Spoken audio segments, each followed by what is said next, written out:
All right, what's up, everybody, and welcome back to the Against the Grain podcast. I am your host, Michael Irvin, joined by my co-hosts, the incomparable Justin McLaughlin. What's going on? Aren't you glad you're listening? And the always punctual and always level-headed Josh Holbrook. I don't know that anybody's ever described me as punctual and level-headed before, but thank you. I appreciate it. You got it, man. Yeah, it's good to be back here. Thanks to everybody who checked out our previous podcast on Epstein. But this time we're going to go a little bit of a different tack. I mean, people have asked me, like, who are these guys you're talking with? That's what we're going to talk about today. Yeah, we got some interesting, different background. I feel like we might as well tell you guys who we are, where we're from. Anybody want to start first? Well, Mike, you're from where we're sitting in Brenham, Texas, right? I am. So I was born in Houston, lived there until about second grade.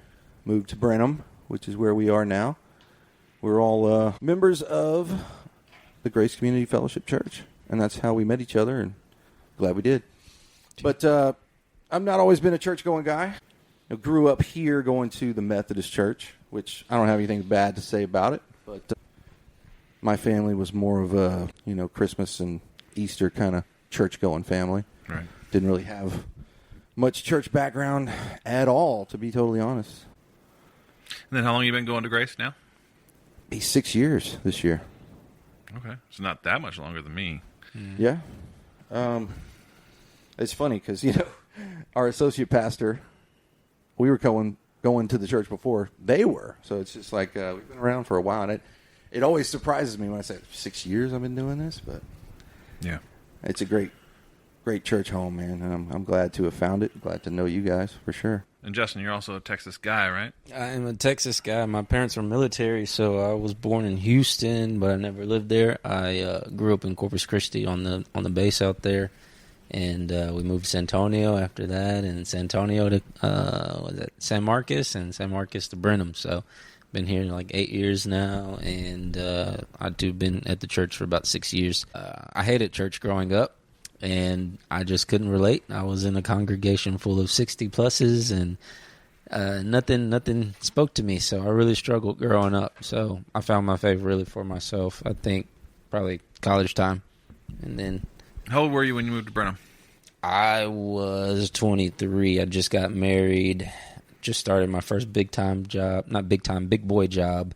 And, we came out here, didn't know anybody. So... It was a rough first 2 years, but we're here now, and we love it. How old are you now? 31. Yeah. And Mike, how old are you? Think about that. I am 42 in September, so... Oh, great. So I'm the senior member by a significant margin. Oh, about dang. to turn 47. It's really weird to say that. The only non-Texas guy here on the podcast, although I live here now and love it, from Northern California, born and raised in the little gold rush town called Oroville, California. Kind of a funny place to grow up. There's some pretty unique and weird things about that town we can get into later, but all my life lived in Northern California. After I graduated high school, moved to Chico, which is about 20 miles north of Oroville. All of this is way farther north than Sacramento. So most people, when I tell them I'm from California, they say, "Oh man, the beach." It's like, dude, that is the wrong part of California. That's not what you're thinking. Mountains, rivers, and lakes is where I'm from. And the biggest thing I probably miss about California, besides my mom, my friends, is the mountains. It's just unbelievably beautiful up there, and that's one of the places I love to be for sure. Definitely, the weather definitely beats Texas. I'll go ahead and say that. I mean, that's the thing. That's another misconception, really. I mean, Northern California is hotter than here. Most people are like, what? It's humid, though, right? It's not near as humid. But, I mean, what is the difference between 110 and dry and 95 and humid? Not much. Let me tell you what. Because even though you're not humid outside, you're sweating your rear off real quick when it's 110 outside. It can be pretty miserable. It can get even hotter than that, too. So, but yeah, I mean, we all met at church, which is kind of interesting, and it's one of the reasons we all kind of wanted to do this podcast, because all of us have varied backgrounds when it comes to going to church and relationship with God and how that all got started. But we are all just normal guys who have found out that we love God and we love the church that we go to because it's a real community. I think all of us really love being there. Genuine people, for sure. And Justin, you said that's very different than how you grew up. Yeah, absolutely. I think when I was 7, the church I was in had maybe 2 other kids aside from me and my sisters. So, and then when we moved to our next church, all the kids were already, in their cliques. So it was really hard to relate and then just get in on what was going on. So I was always struggling with that. So did you go all the way through high school in Corpus? So we moved to San Antonio after 8th grade. My dad retired from the Navy, and then we had a choice. I had a choice either to move us to Houston or to San Antonio, and I was like, ain't no way I'm making it in Houston, so let's try the San Antonio thing. Your choice? Why was it your choice? I don't know. I think out of all of the kids, I was probably the one who had the most opposition and feelings about it. I think my sisters were ready to go, and opposition to moving away from Corpus? Yeah. I had my whole life planned. I think my oldest sister, she was just over it, and I think my youngest sister was ready to see more people like her, because Corpus Christi, if you know it, is not a lot of us. So, what do you mean by us? Oh, you know what I mean by us. It's not a lot of black people, so... Okay, there's no cameras here, so... Yeah. Okay. So, sorry, people. Let me make that clarification. No, but she was just ready for something different. That's all we had ever known, and not to say it was bad, but just wanted to, I think we were all looking to be able to connect and relate more to ourselves, to people like us, and people that were experiencing things that we experienced. So the church had how many total people in it? Dude, I think we had 30 people, maybe 17 on a normal Sunday. Wow. So 30 total membership, average attendance 17. Yeah. And so everybody knew everybody's business. Yeah, everybody knew everybody's business. And we had air conditioning, so that was good. But the air conditioning was so cold, it made you fall asleep. Oh, my gosh. And it wasn't really your jam, huh? You didn't enjoy it? It wasn't. And it wasn't anything wrong being preached or, just...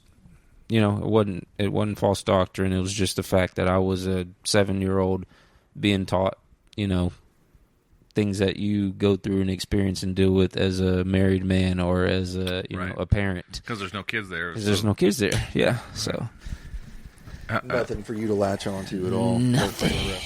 So the Methodist church for you, Mike, growing up, I mean, did you feel a little bit more connected than that? Yeah. So, I said we were only,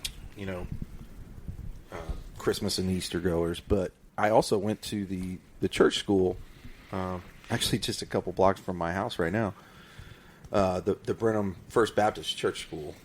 I went from 2nd grade to 5th grade, and then went to public school in 6th grade.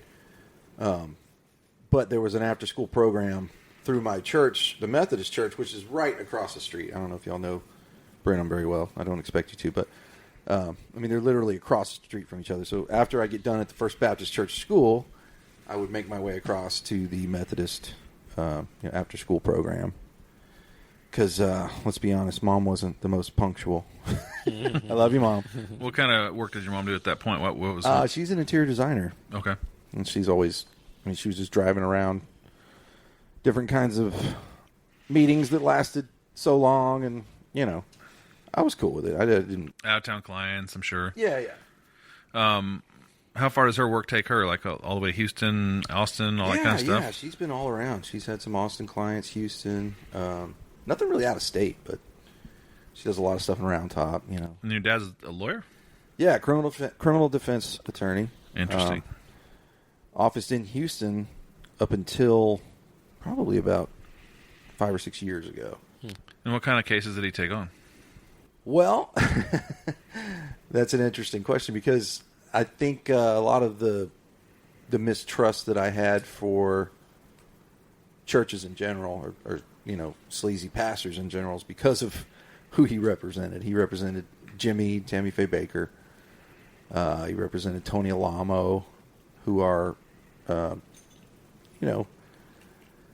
very bad pastors that did very bad things. We'll just leave it at that. Yeah, I might have to look into some of those stories because I'm not sure that I'm super familiar with them. Yeah, I think the Jimmy and Tammy Faye was more money, but Tony Alamo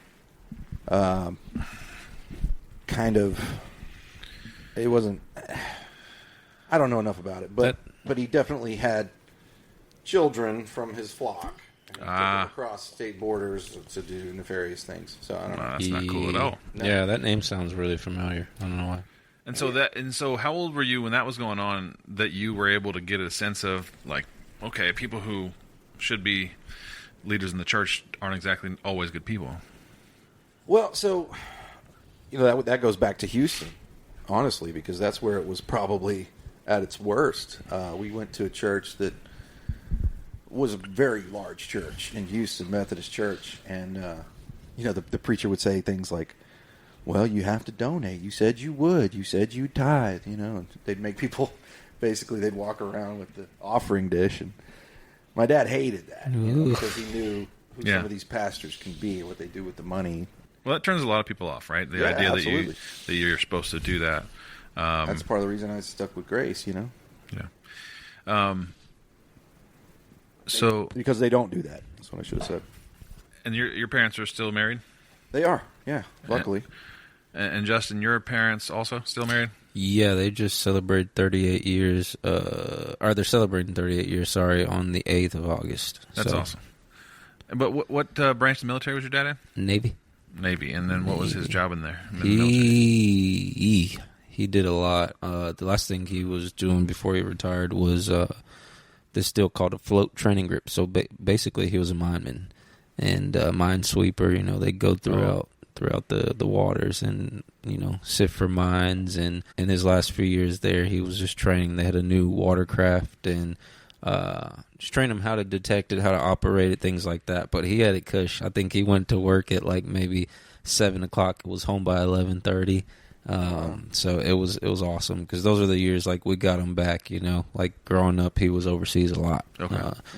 Like 6 months out of the year, on maybe a boat, probably, 8 months. Yeah, on a boat. Some were cool. He missed us. He loved us, but he was handling business. Yeah, that Navy life, you're going to be on a boat for the most part. Yeah. That's interesting for sure. Yeah, my path is a little bit, I think, more intense and nuanced because my parents met in Bible college in the 60s at Simpson Bible College, which was located in San Francisco.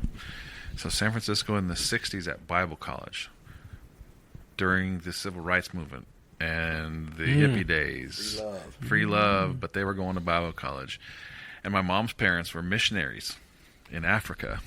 Such an interesting place to be during that time period, like for them, Yeah. That's just, you don't hear that story too often. Yeah. And so my dad was a truck driver's kid from Oregon, and so he was not cultured at all. And like meeting people of different races was brand new for him, and it wasn't expected or welcomed, but he's quickly adapted, kind of forced to adapt, if you can picture it. I think one of his first roommates was a black dude, which he was at first not pleased about, and then they became great buddies, and eventually he was like taking him to Black Panther parties and stuff like that. So Wow. It was a very quick transition from rural Oregon life to living in San Francisco and being around all different kinds of people. Culture shock, I'm sure. Oh, big time. And then my mom, she grew up in boarding school in Africa. And so, again, culture shock, man. Like, you can't imagine. That's even a more rural situation than living in Oregon out in the, rural areas of the Klamath Valley. I don't think either one of them were a very mature and well-developed type person at that age when they got together. Right before, after they were married and right before I was born, my dad's father passed away, and so that was a pretty traumatic thing for him. They hadn't always had a great relationship, so I think that set him back and had him struggling a little bit. But he became a pastor up in Oregon, and he was a youth pastor up there. Had some things go a little sideways there, and ended up having to leave that place, and we moved down to Oroville, California, where he started his own little church. And that was interesting because I grew up at that point. I'm 4 or 5 years old and 6 years old when he's doing that, and on into being 7, and I remember like that life as having my dad be the pastor and like watching him speak and listening and all that kind of stuff. And I was kind of more of a kid who liked listening to adults talk anyway. I like to play, like to be goofy, like to do all that stuff, but I really liked hearing people talk about real stuff. And so when he would speak, I was like in tune and listening, and I would also help set things up at the church, set up chairs, set up the equipment, and all that kind of stuff. So that was kind of like my life, you know. And then I came home one day when I was 7, and my mom had moved all of our stuff out, and she was leaving him because for not the first time he was unfaithful. And so that was like a world-shattering event in a little kid's life when you think your life is perfect and you think everybody loves God and everybody's good, and you just... How old were you? I was 7. Wow. And so of my Very brothers and sisters... impressionable age. Yeah, I was the oldest, and so I'm the only one that remembers them even being married. And it wasn't bad between them or anything. Like, I don't remember them fighting or nothing like that. So it was a complete shock. It was blindsiding. You know, it didn't even, no expectation of that happening at all. And my mom's plan was to have everything moved out, pick us up from the bus stop, never see that. But I walked in to see my house emptied out. And so that's like a burned into my mind memory. Yeah. But it's kind of interesting because things really split at that point. My mom went to the Nazarene church, and she went there all the way through high school until actually just a few years ago. She just changed churches just a couple years ago. And so that's a very, very conservative, very straight-laced, very straightforward, nobody's going to be raising their hands type of a church, and very, very, very conservative. It was good. It was probably, 600-800 people every week in the services. One of the biggest churches around. Yeah, I was going to say that's pretty big. But my dad, he moved around from church to church to church. And it was pretty, I'm sure, disgraceful for him for what happened. But, he was under some pressure to, like, leave the area from some of the local clergy. But he was like, I'm not moving away from my kids, to his credit. He wanted to be around and be a dad. So he stuck around. But he moved around to so many different churches that in some ways was tough, but also I got a lot of different experiences. Went to a Presbyterian church, went to a Pentecostal church, went to a Baptist church, went to small churches, went to big churches, occasionally went to a black church. I mean, we went to all these different churches, and it just changed and changed and changed, and he's just never really felt like he fit in. I'm guessing it's probably something to do with that experience in San Francisco that made him kind of a counterculture person when it came to churches. He's really has a hard time with structure in churches. When people get wrapped around titles, he gets a little weirded out by that. And I kind of do too. Titles can do weird things to people sometimes. But that was, my life was really pretty structured around church in both of my homes, my mom's house and my dad's house, all the time. And I was a youth group kid for sure.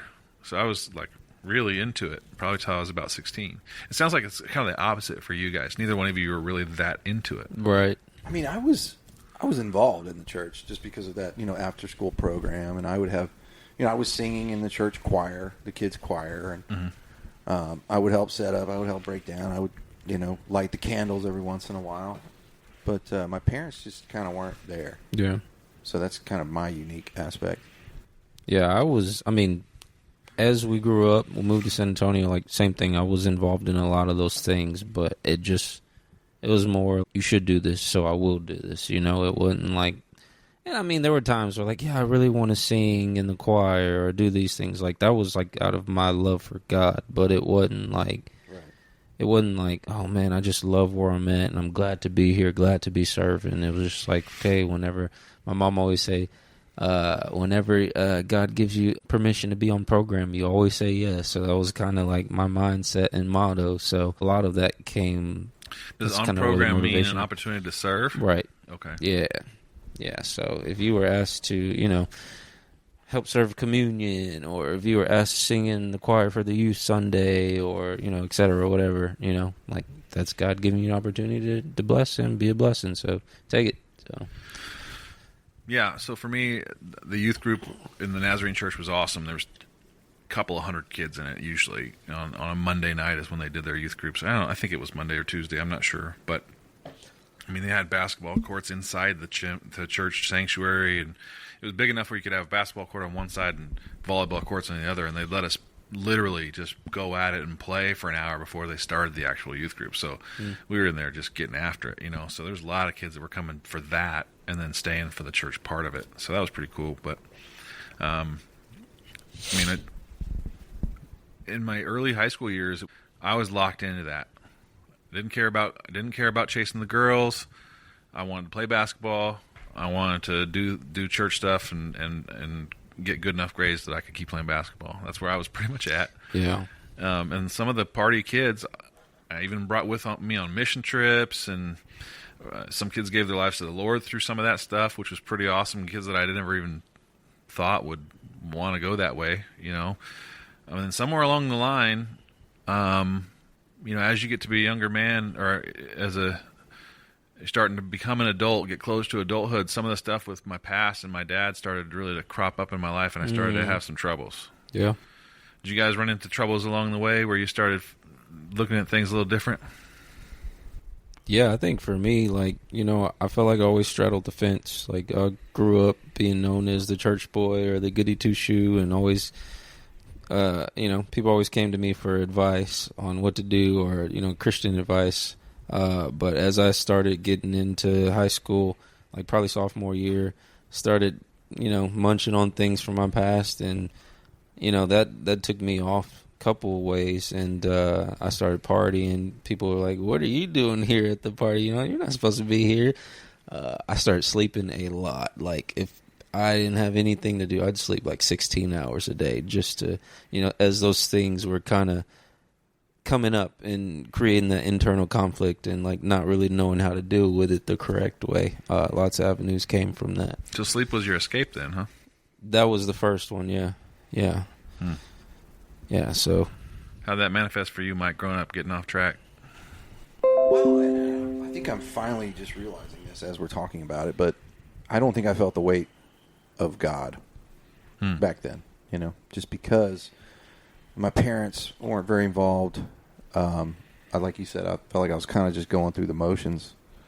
I think I definitely loved God, but I didn't see it as this huge life-changing thing then, So I wouldn't say I rebelled against it, but, after I left the church school, I basically turned my back on God. At what age? 12, 13.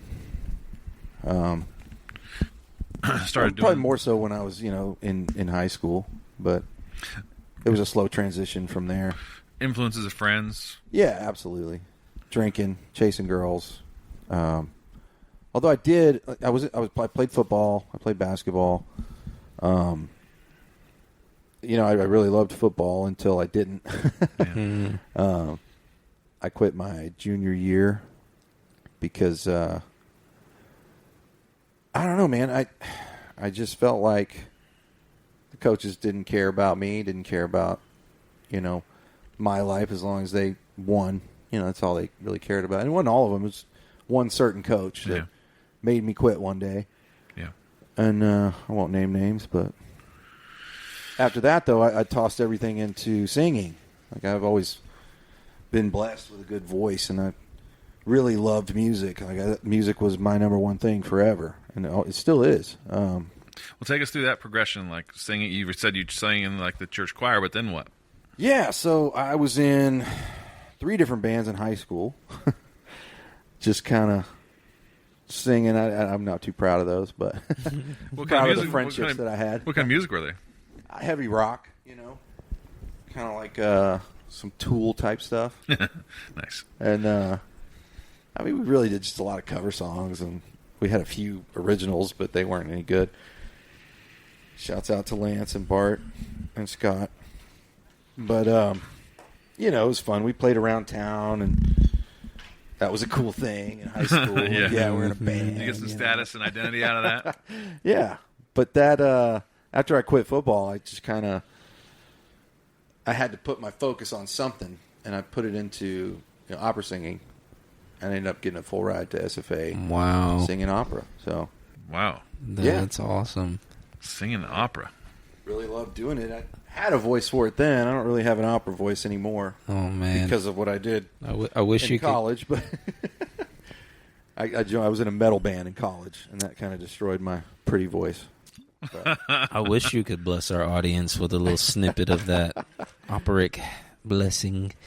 yeah, I haven't sung it in so long, but I could do one up, record it for the next episode, maybe. Yeah, maybe we could throw that on as our intro. Jesus. Yeah. I don't think that was quite it, Justin. So the metal band in college, I mean, that's pretty interesting. Yeah, and honestly, I've always been kind of a metalhead. I don't know what that is. It's like a way for me to get aggression out in a peaceful way, I guess. I don't know. Well, artistic is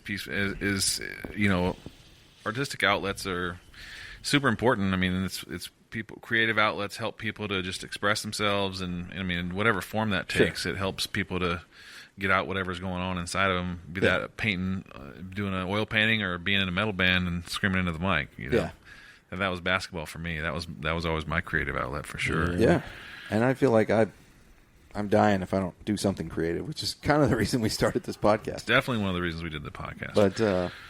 But yeah, I was up in East Texas in the piney woods, man. And what's the full name of SFA? What is that? Stephen F. Austin. Oh, okay. Yeah. F. Austin. It's a great town. It's beautiful. Not a lot to do there, but partake in illegal things, honestly. But I did my share of that, which I'm not proud of and do not miss. Yeah, so I started to mention it earlier, but like when I was about 16, is I started getting to the point where friends were really in a couple of different camps.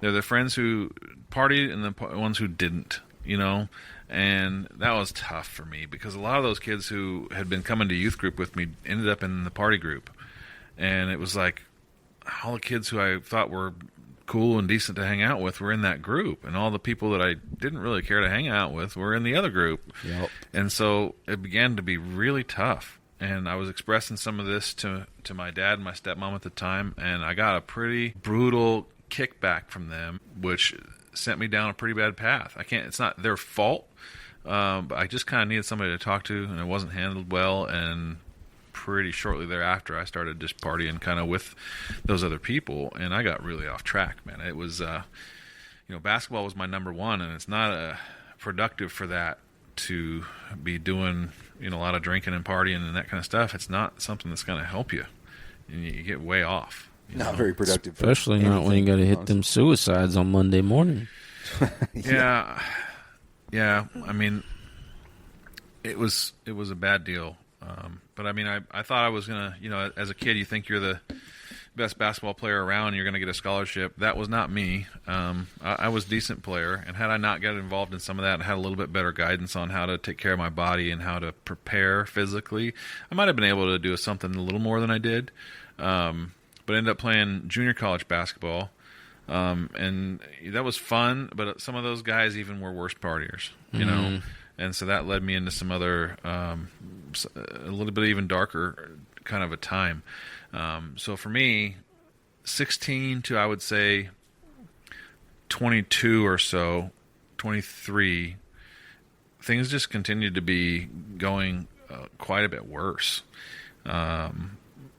So bad, in fact, that my head was so in the clouds or buried in darkness, maybe, that I didn't even know what was going on around me. And I had a buddy who ended up, a buddy who I was hanging out with all the time, who had no idea the kind of dirt he was doing, but he ended up going to prison for kidnapping and rape.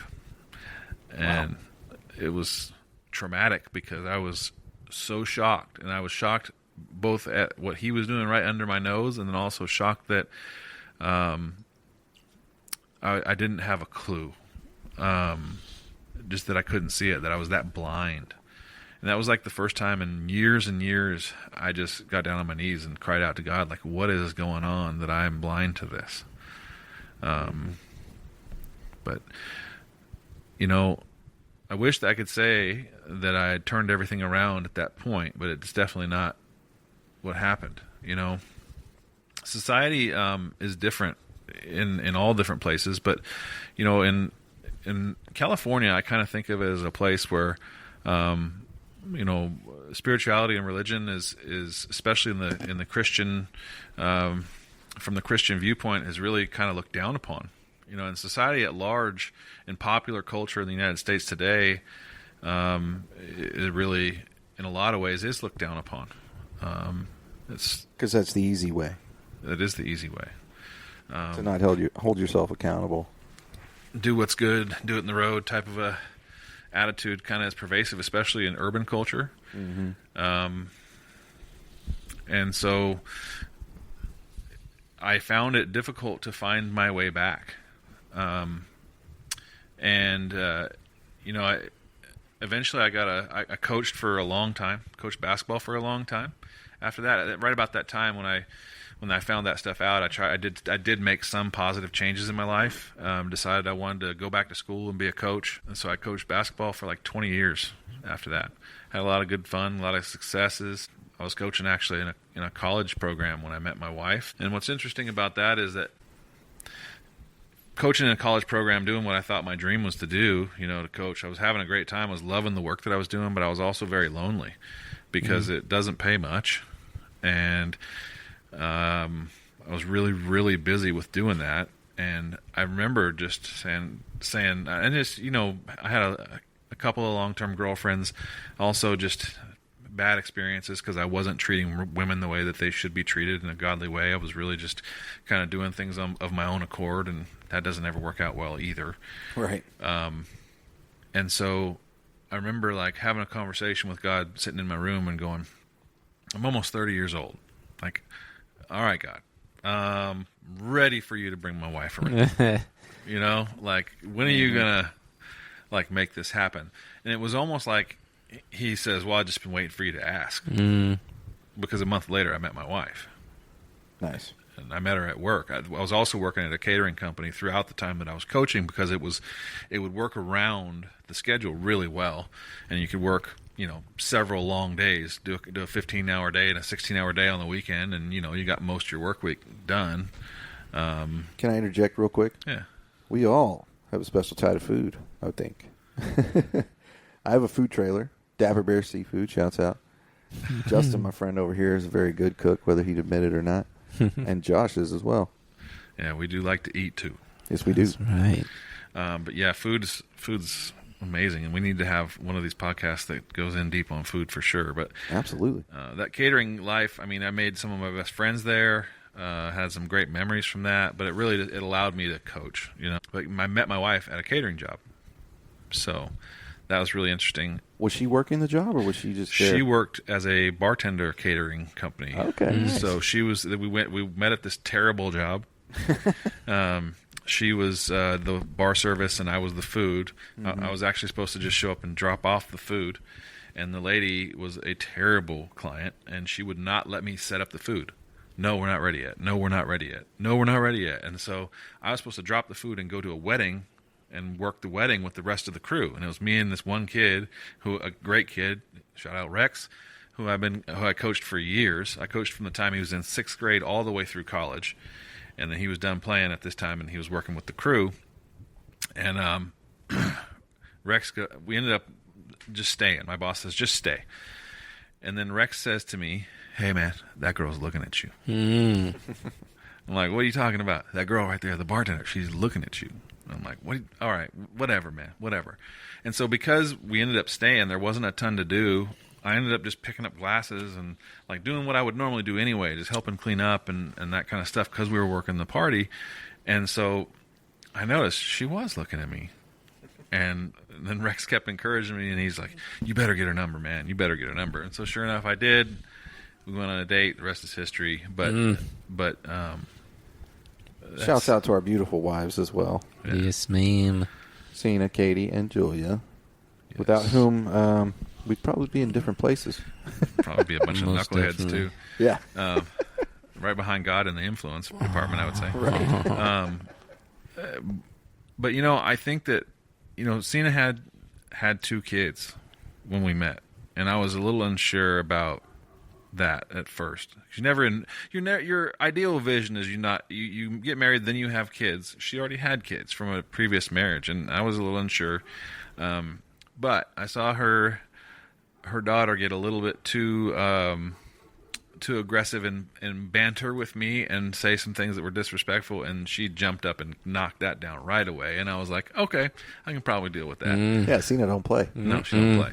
And had a little conversation or two with God about that as well, and kind of got the go ahead. And so we ended up getting married pretty quickly. I think we'd only dated 8 months, and then got married.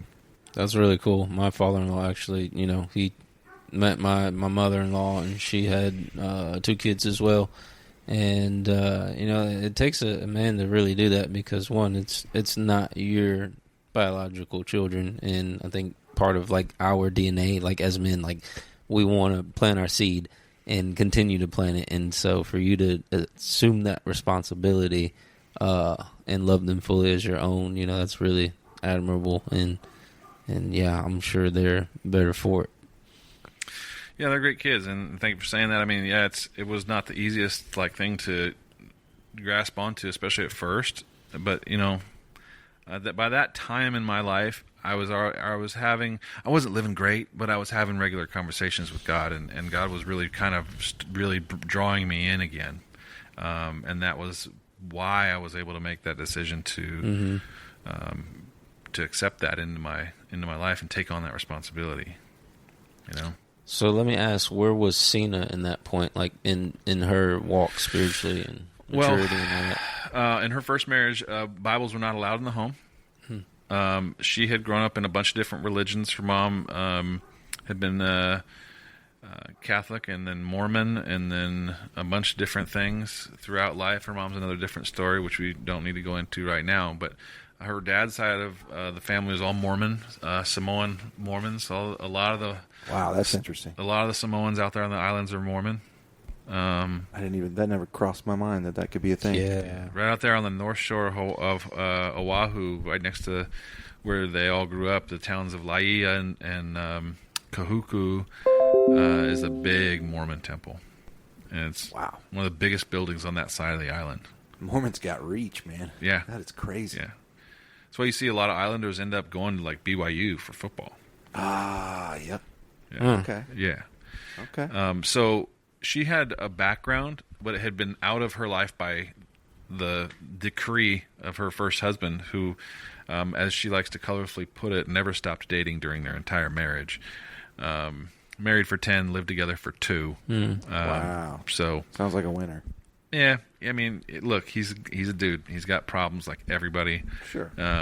It's very big of you to say something like that. By the way. mean, he actually spends Thanksgiving at my mom's house usually now. Wow. Wow. So That's so cool, though. yeah, I mean, it's cool. I mean, I don't. He and I had some conversations right up front where he was a little threatened by my presence because I was not going to be.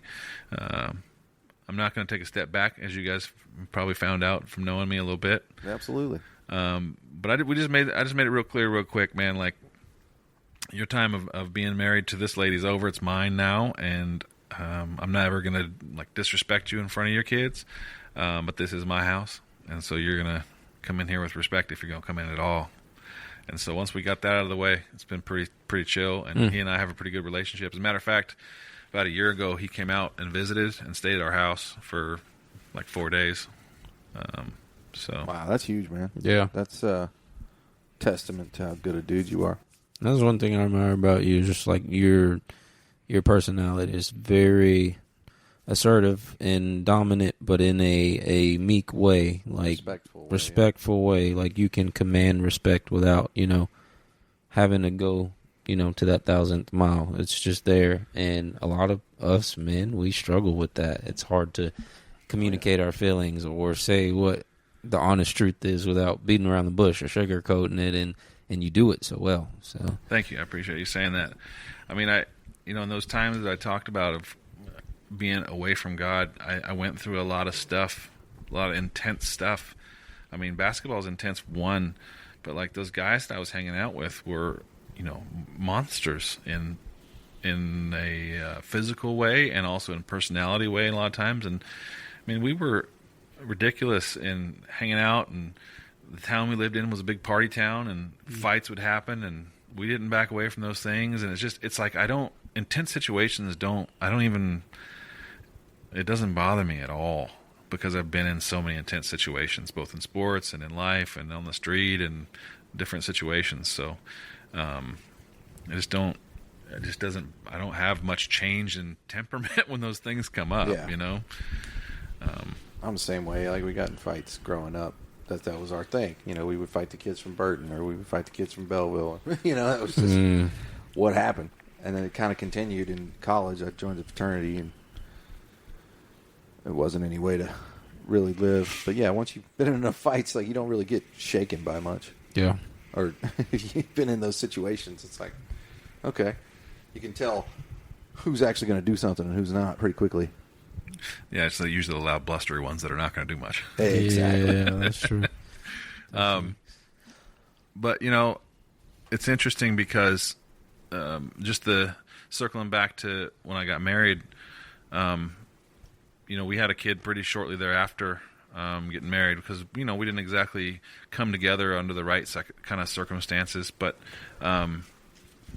having a child shook something spiritually inside of me, where I knew I needed to make some changes, you know, and you know, I was talking to God the whole time anyway, but having a kid just changed something in me. You know, it made me really, really more introspective, and I reflected a lot on things that had happened in my own childhood and what kind of father I wanted to be. It made finding a church more important. And even with that being said, living in Northern California, it wasn't easy. I never did find a church I really loved.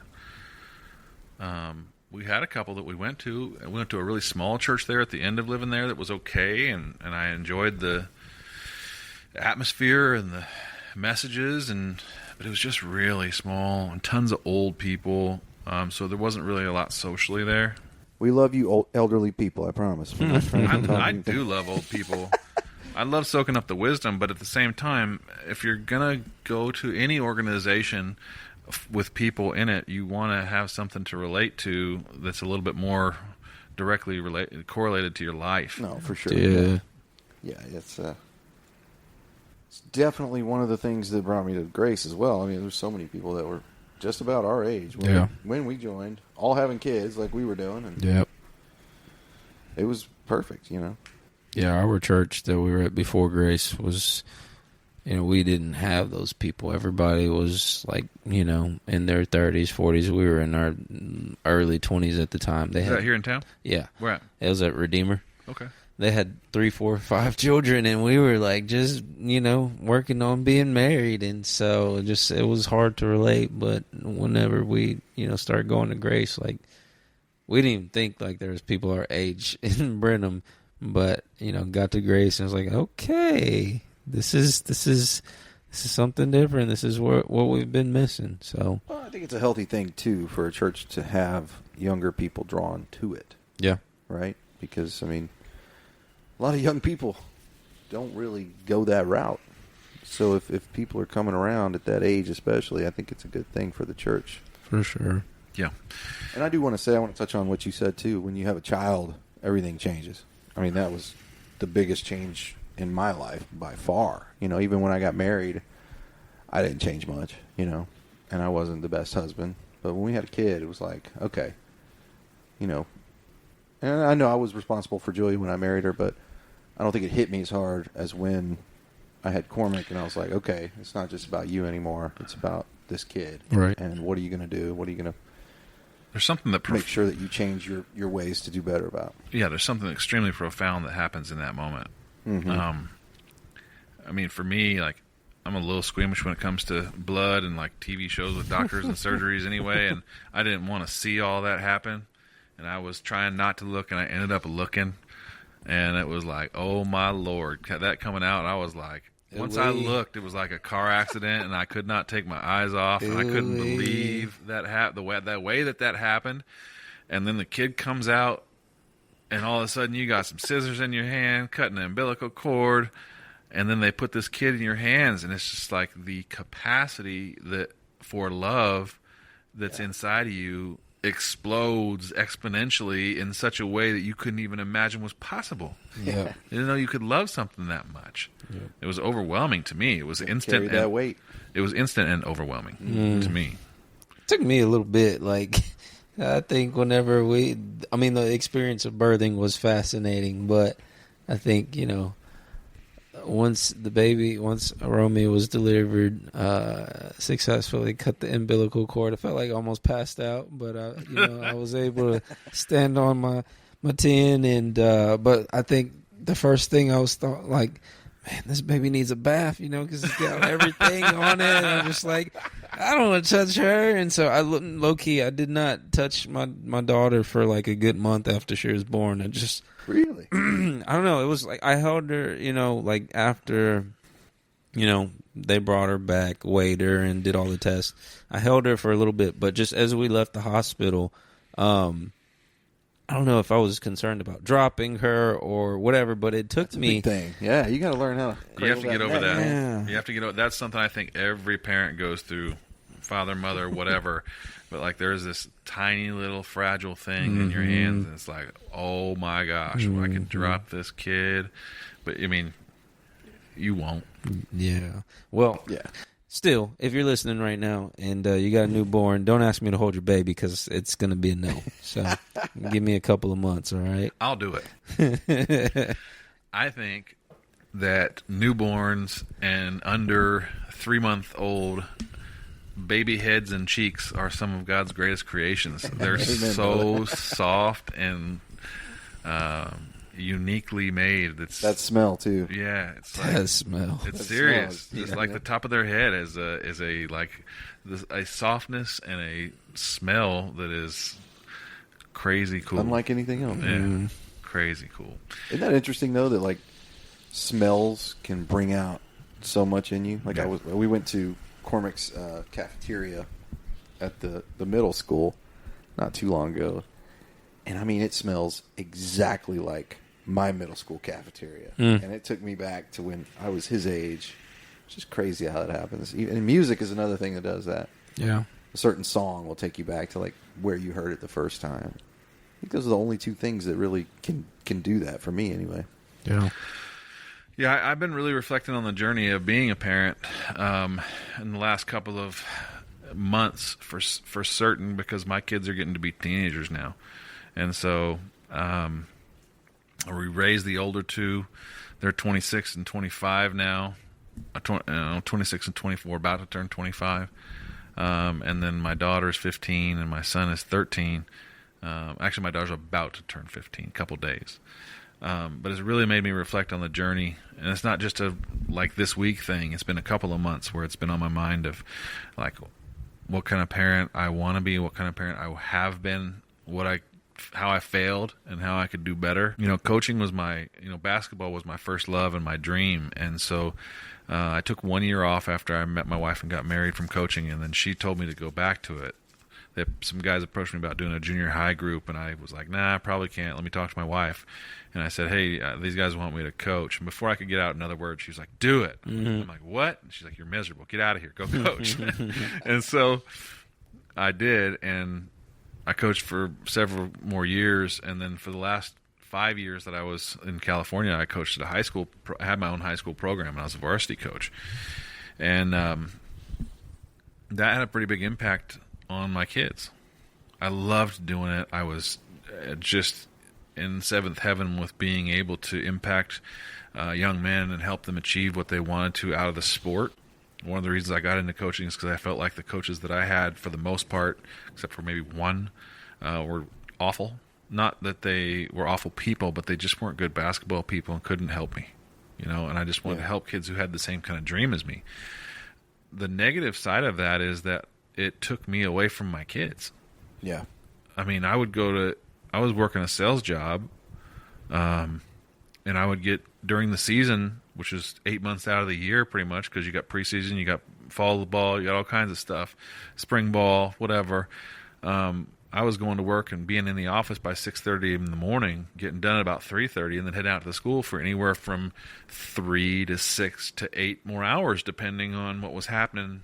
If we had a tournament we were running, I was out there till midnight. Yeah. And so that's not the greatest situation to be in as a young father of young kids. And my kids, reflect that. And there's some ways that is reflected that I wasn't around in some of those times. It wasn't the greatest thing for my marriage to be that absent all the time, pouring myself so deeply into something else other than my family. And that's something, as I'm now not doing that I really kind of reflect on. I mean, I don't regret those times, but it's it's a lesson learned, Sure. And so I'm much more intentional about how I deal with my kids now. Sure. Well, and that's why I surround myself with you, Josh, because you're always trying to make yourself better. And people that can't realize their mistakes and aren't interested in changing themselves, I feel like they're kind of lost, It's one of the reasons Against the Grain fits this podcast is because we are going against the grain. We want to grow. We don't want to sit back and just be the same all the time. Look, we're normal guys. We like music. We like to have a beer now and again. We like to watch a ball game now and again. We also love God and want to be the best human beings we can be in our pursuit of God. Absolutely. And so that is against the grain of our culture. It is, man, and that's sad. It is sad, but it's the truth. Yeah. And the only way we can impact culture is relationally, and so it's kind of funny the way that this got started. I was kind of telling, Mike for a while I wanted to do a podcast a while back, and then I don't know what happened on your side of things, but something clicked in his head, and he's like, I got all this equipment, and one day he just asked me, hey, didn't you say you want to do a podcast? Yeah, I think we were kind of, BSing about it a little bit. Like, yeah, this would be fun. And then one day I was just like, we have all this. Why not? Yeah, from your music days, right? That's what all this is from. Yeah, from my radio station days. It works. And music. There's a lot of mic cables and random things, but we got enough to do. Yeah, but I mean, when you said that, I was like, well, heck yeah, because I was trying to figure out how to do it on my own.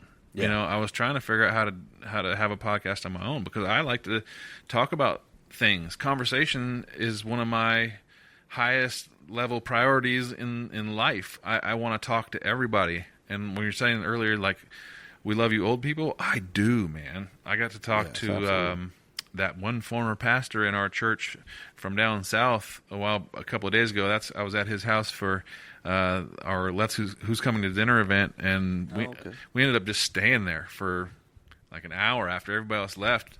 And my wife and his wife were hanging out. And Brazosport gentleman? Yes. Okay. That fella. He's a good fella. But man, just getting to sit there and talk to somebody who's lived as much life as that, But he's one of the main reasons that I was drawn to Grace, I think, too, because he's a man's man. And iron worker, motorcycle riding. Yeah. And not even that, just holds men to a standard that needs to be held that I feel like our society has forgotten about. Definitely. But look, that's the whole thing is like people, I think, in society have this image of church-going men that is completely wrong. Mm-hmm. That you've got to be something that we're not. We're called to be men. We're called to be warriors. We're called to be normal guys, and that's what we are. Something also you said, Mike, one time that really always has stuck with me since you said it was something, I'm going to paraphrase, it'll probably be wrong, but you said, I never thought I would go to a church filled with guys I want to hang out with. Mm-hmm.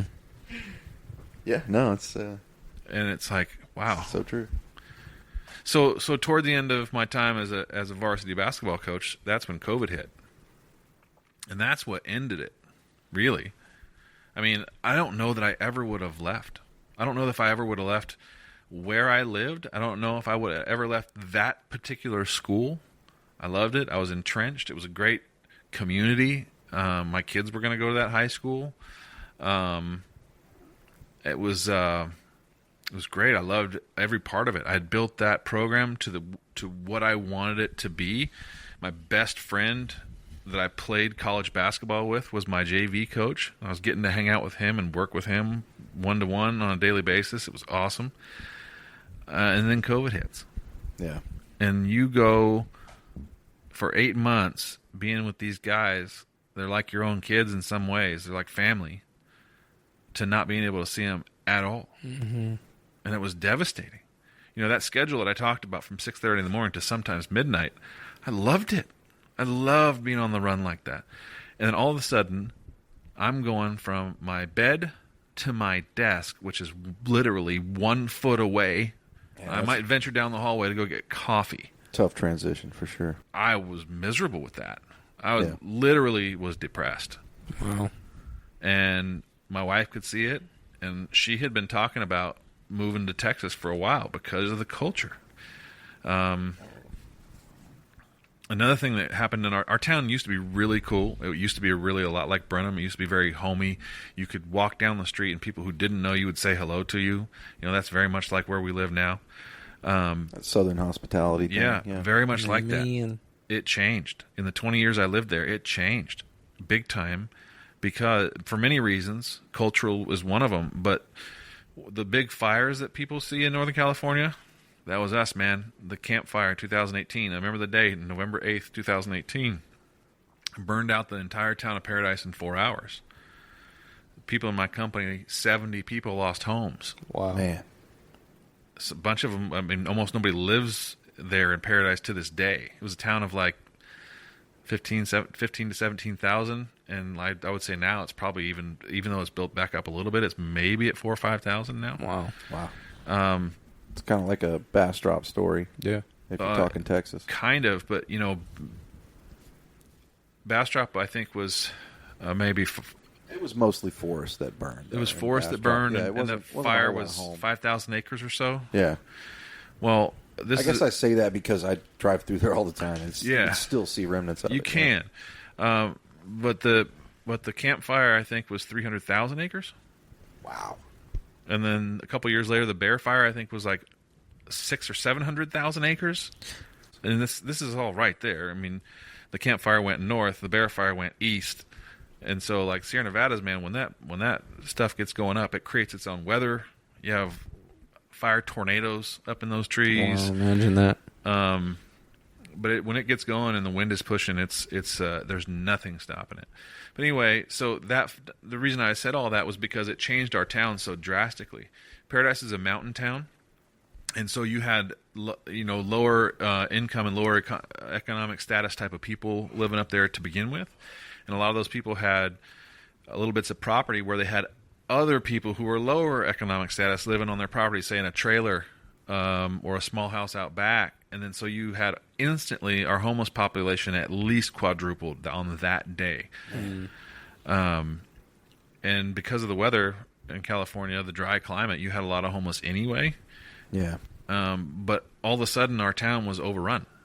I mean, you went from a very nice town in 1999 when I moved there to 2020 when I moved away, or when we started talking about moving away or COVID hit. It was just a totally different place. We literally had a poop patrol like San Francisco in that town at the end because of all the homeless people in the population. I don't think we talked about this. I wanted to ask you, why you guys actually moved out. Yeah, I so guess that would be a lot of the reason. it was huge because, like, here's another thing that happened. We had a great little cul-de-sac street that we lived on. Loved the people there. Had great friends there. Our kids had great friends across the street, little girls that they played with. And there was a convenience store like a block, less than a block actually, around the corner. It's like down the end of my street, half a block up, there's a convenience store, total walking distance. I used to walk there all the time.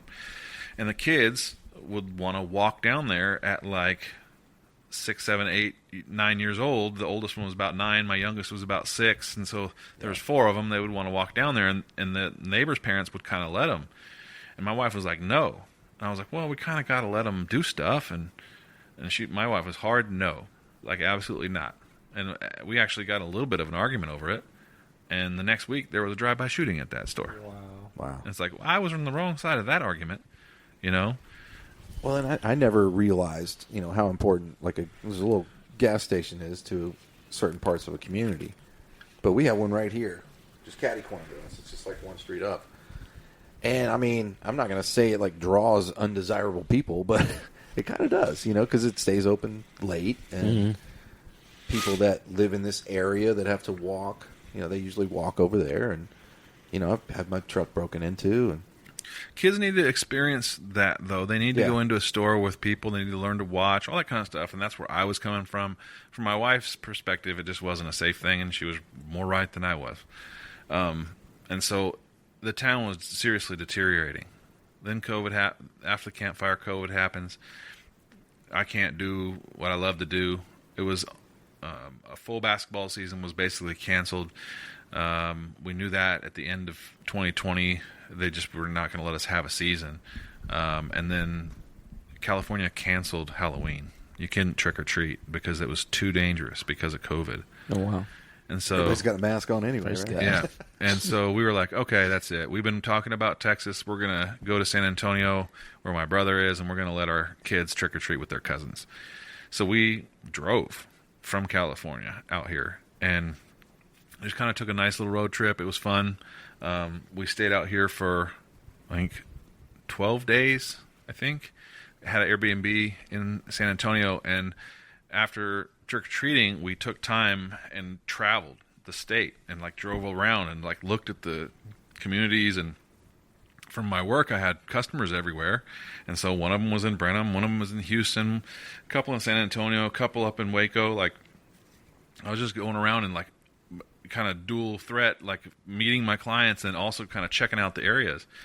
You know, it was really interesting that there were so many colleges around. I was shocked to find out that this part of Texas is extremely green. I had no idea. My vision of Texas was that it was all brown, you know. Yeah. West Texas, Yeah. And so South Texas. when we came to Brenham, my builder showed us the downtown, and I was like, wow, this is exactly like Chico was in 1999. This is what it used to be like. It was cool, like just people walking around, seemed real safe, old stores, old buildings, just really kind of cool architecture, nice downtown type of thing. And then he showed us a piece of property, and we were like, we kind of like that, but we like that other one over there. And by the time we were driving back to California, he called me up and goes, that one you like is available. The lady backed out because it was spoken for. Wow. And so it was kind of like we didn't know what to do because we really liked it here and didn't quite know. I mean, neither one of us had ever lived anywhere but Northern California for most of our adult lives, and we didn't know what to do. So we're talking about it and talking about it and talking it to death. And finally, one day, I just grabbed my wife's hand and just prayed out loud to God and just said, "Hey, what do you want us to do here? Because it seems like you're telling us to go to Texas." And so that's what we're gonna do. And so if we're not supposed to go to Texas, will you put up a roadblock, please? And the opposite of that happened. Everything lined up quick. Nice. And we just ended up going, you know. And we couldn't even find a rental. We had our house on the market. We couldn't find a rental here. We knew we were going to build a home here. But we couldn't really figure it out. Fortunately, our guy who was building our house had a rental, found it here when we got here, and this first Sunday, we had been told by our builder that he kind of liked going to Grace because he went there sometimes. And actually, just to back it up, when we made that decision, my wife started researching some of the churches here, and she found out that during COVID, Grace was broadcasting live. And so she was attending virtually from California. And I was depressed and bitter, is what I was. And she'd be like, "Want to come back here and do church with me?" And I'm like, "I'm watching football. I'm watching a ball game." I was not into it at all. I was really kind of in a bad spot. Yeah, I remember we made ourselves do it because we had just started coming. Well, I guess for a couple of years we've been going to Grace, and that whole thing, it could have derailed the church. Yeah. Really could have. Yeah. But they got all their ducks in a row. Yeah, Started they doing it handled it live. well. They had many problems when it first started, but it was great, man. I was glad to see that. Yeah, I remember the biggest thing for us, like during that time, was like they were actually reaching out, like, "Hey, how are y'all doing? Like, can we do anything for y'all? Can we pray for y'all? You know, just actually like making contact points other than just like, oh yeah, here's this online service that we have for y'all during this time. Like it was intentional, but yeah, that was rough for sure. I remember falling asleep during those. During what? During the sermons online during COVID. Hey, but you can always run it back. Man. No worries. Yeah, had to. But I was very impressed with the way they handled that, you know, because I'm sure a lot of churches did falter quite a bit because of COVID.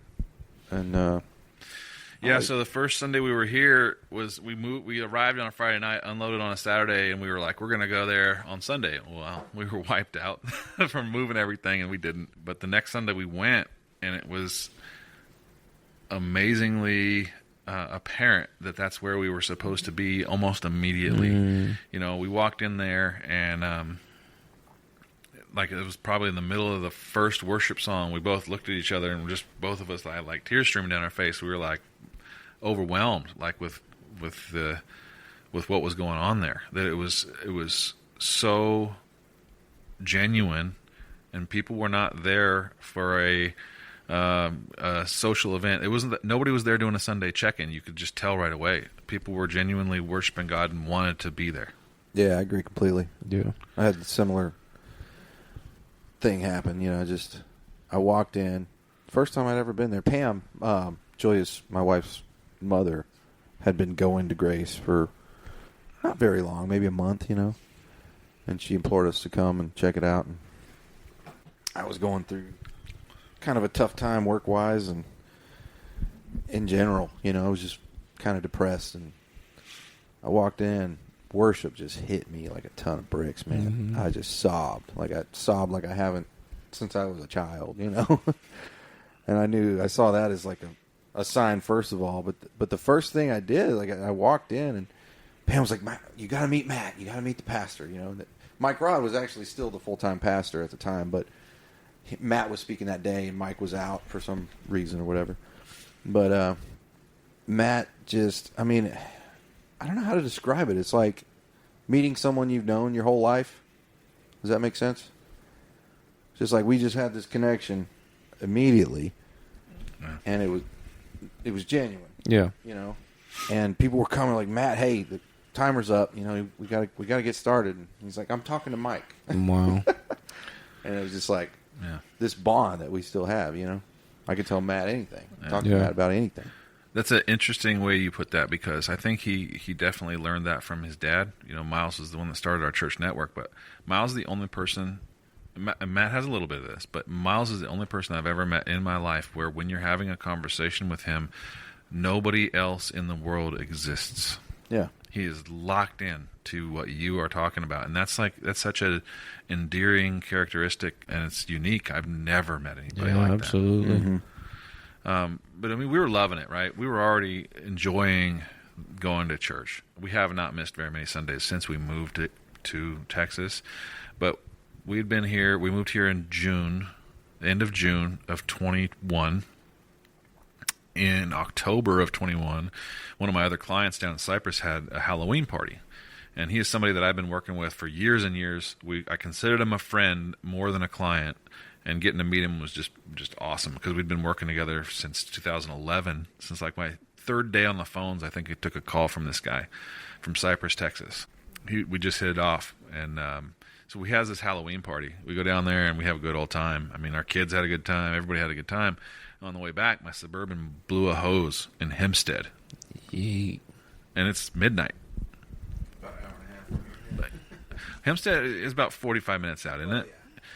Yeah. But so the road that we turned off of, it was like in a cell phone, like dark area as far as internet. You couldn't get anything. I had like one bar on my cell phone. I could not get an Uber. I could not get a cab. So right over the bridge? Liendo Parkway. Okay, that little jump off right there.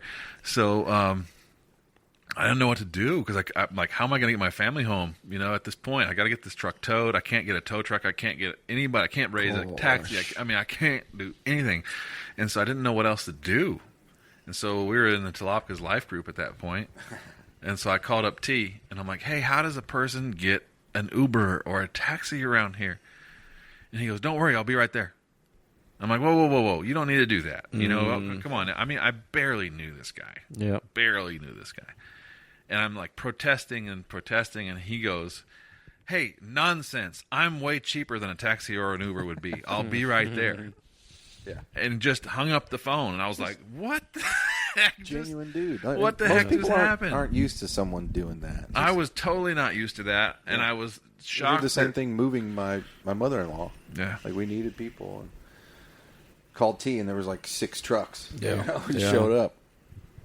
Yeah. Yeah, it's crazy y'all had a T experience, because I had a T experience, and like ours was like We had just had Romy, and Katie came to me in the bathroom one night and was like, hey, I don't think something's right. And so she still had some stuff inside of her after the birthing.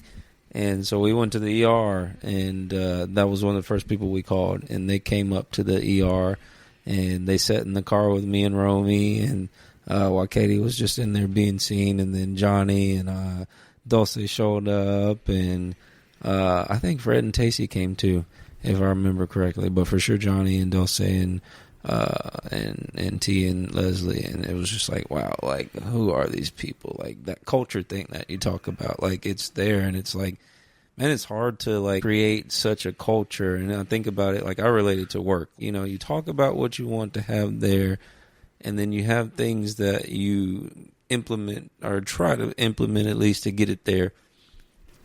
But then does it happen? You know, but it happens at Grace. You know, it has happened, and it continues to happen even as they plant new churches. It's awesome. Yeah, because people genuinely care, and they're genuinely good people, and that's a new church experience for me, honestly.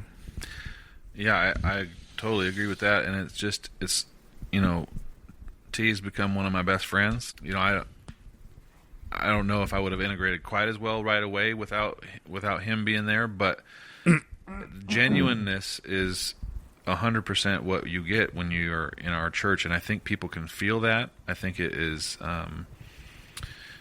something that hits people like a ton of bricks when they come in there. I mean, we're intentional about greeting new people all the time, always. It's like a huge focus of making sure that people feel welcomed and feel seen and noticed, greeted, and valued just as human beings. And that's just, no matter what the organization would be, if some place makes you feel that way, people are going to be drawn to that. Yeah, how could you not gravitate toward that, right?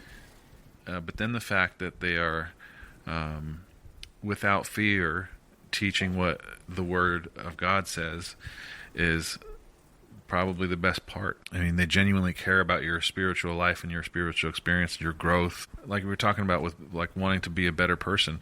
Like, you can want that all you want without addressing your spiritual side. You're not going to get very far, I don't think. Good point, yeah.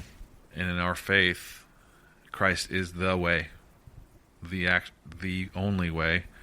And I know our culture has a hard time with that. And they see it as exclusive. But it's definitely inclusive, because he came for me and you, and also for that person who doesn't believe also. He came for them too. Yeah. So it's... in dealing with that fear of man, I think is a big step for any Christian, right? It's just, what do these people think about what I'm doing? You know, you're not really evolved until you just don't care, you know, which I'm still working on. I'm not quite there yet, but yeah, I'm pretty... a lot of the way there. I'm pretty stubborn. I've never really cared what other people think. I care almost a little bit more now what my people my brothers in church that I go with think a little bit, and it's not out of a fear of man. It's just that I want to be, I want to do things in the right way, and I want them to see me that way. Yeah, and that was a big thing for me, is men that I respect holding me accountable for the things that I do, you know, in one way or another. All right. That makes me be a better person, you know. Yeah, one of the things that's coming up here soon is our community worship and prayer night. I was so blown away by that. We went to it the first year we were here, not knowing what it was. But I mean, we are inviting anybody who's in government, who's a teacher, who's a police officer, who's in fire, who's in, like I said, government, so city council, legislature, judges, anybody that does anything in the public arena to come to our church and be prayed over, because we want the best for them. We want them to be guided by what's good and righteous and holy in the pursuit of serving our nation. And it was just like, man, if every church did this, like if this was common, man, things would be a lot different. With no agenda at all. Yeah. You know, we just want to pray for the people that are in power and that can actually do things to change our lives. Yeah. Yeah, I absolutely. don't see a problem with that. Not at all. What's another event that you guys like that we do? probably say CRTC, Crossing Rivers, Taken City. Again, for me, it's like growing up my whole childhood. Juvenile, young adult has been passivity.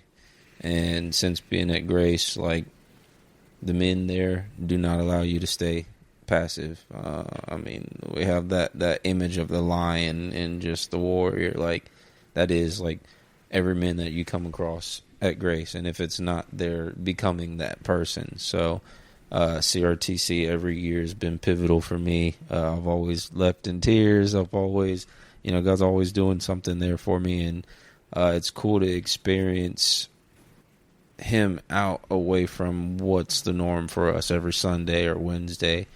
And so that weekend, it just looks like us going out there with probably 100 to maybe 150 people and just really diving into, things as men, as husbands, as fathers, and just as leaders and who God's calling us to be.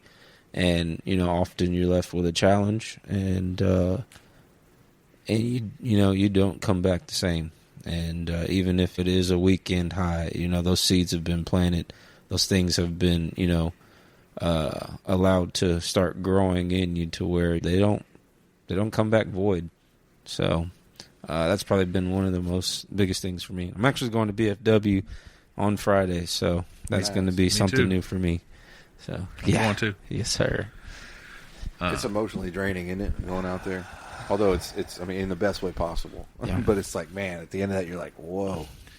Yeah, that was the first time I went to that. Was my first men's conference ever that I've ever gone to, and so I'd never experienced anything like that. Same here, yeah. Huh. And there was a couple things that shocked me right away. One was that a group of 130 men all worshiping was a different experience than doing it as a church corporate body, because look, nothing against the women and the children, but the men being of one accord is a different kind of powerful. I wouldn't say more powerful, but I'd say a different kind of powerful. And that was like starkly contrasted to me immediately in the first worship song. I was like blown back a little bit. And then I definitely got some challenges directly from God in that weekend. And then I remember going to my second one, thinking, I'm going to get these new challenges. I'm going to get God talking to me about what needs to happen in my life. And immediately on the first worship session, I'm kind of like getting into it and praying a little bit and stuff. And I hear God say, why would you think I'm going to give you more when you haven't been obedient to what I gave you last time? Mm-hmm. Yeah. I was like, dang, nice gut punch. And so obedience to what God is saying to me has been a huge theme for me over the last couple of years. Like I mentioned before, I'm pretty stubborn. That can be a double-edged sword. It can be very positive. It can also be very negative. But I think I've been stubborn towards the things that I want instead of being stubborn to cling on to what God has for me and what my design in His kingdom is all about. And I'm happy to be in that journey now and be more focused that that's what I want, is whatever He has for me next rather than the plan that I have. That is a great feeling and a great place to be. And when I think that's your focus, things line up so crisp and clear and so intentionally. It's just kind of wild. We just recently did a book study. One of my other favorite things is we're always doing something as a group in the church, whether it's men's groups or family groups or whatever. But this is a men's book study. We actually want to hang out with each other. We like hanging out with each other all the time. But one of the founding members of our church recommended to me My Utmost for His Highest by Oswald Chambers. And I've just never been a daily devotional type of guy. I've always kind of found them a little hokey and annoying. Hokey? And, yeah, just kind of like... here's some morning sunshine for you. Read these Bible verses and everything will get better. I don't know. I found them corny. I feel you 100%. I was that way for a long time as well. This one still kind of that way. Has been the opposite of that. From the moment that I picked it up, it's been one of those gut punches every single day. And, Chambers only gives you one verse, and then he expands on his thoughts and what God wants from us from that verse and how we're supposed to live our lives. And it's just been like extremely challenging, which I appreciate. And it has made me not only not get bored with it, but it's kept me like running back every morning excited to see what challenges for today. So that's been super enjoyable. And just the fact that we have people, I mean, continuing to pour in and continuing to suggest things that would be helpful for people. It's awesome. Yeah, shows that they actually care. Yeah. I mean, I keep driving that home because, I mean, for me, church was never like that. I never had anybody that really cared or would do anything that was remotely, hard for them to do for me. You know what I mean? In the church. Not that I'm not talking mess about the people that I went to church with, but that just wasn't something that was done. Yeah. Nobody talked on that level. Nobody lived on that level. So that was a really refreshing thing for me. Yeah, there's something else about the kids thing that hit me a couple years ago after probably being in the church about 2 years. It was actually after my kids went to their first summer camp and started making friends from other churches in our network. And it's really been driven home every time they go away to camp that when they come back, they talk about the friends that they've made and they talk about the relationships that they have. And it's like you see so many young couples in our churches that are 18, 19, 20, and they've never dated in high school, so they've not been spoiled by what the world says their dating relationships should be about. Yeah. And then they end up getting married at that young age, which our society says, oh, you're way too young for that. Yeah. But in reality, people have been getting married in their young 20s most of the world history, and that's what helps to mature a young man for sure. Yeah. Without a wife and family, young men just go fly off at whatever irresponsible thing that they want to do. Bachelor mode. I'm living proof. We are living proof. At least me and you. This man got married a little younger. I got married at 23, so...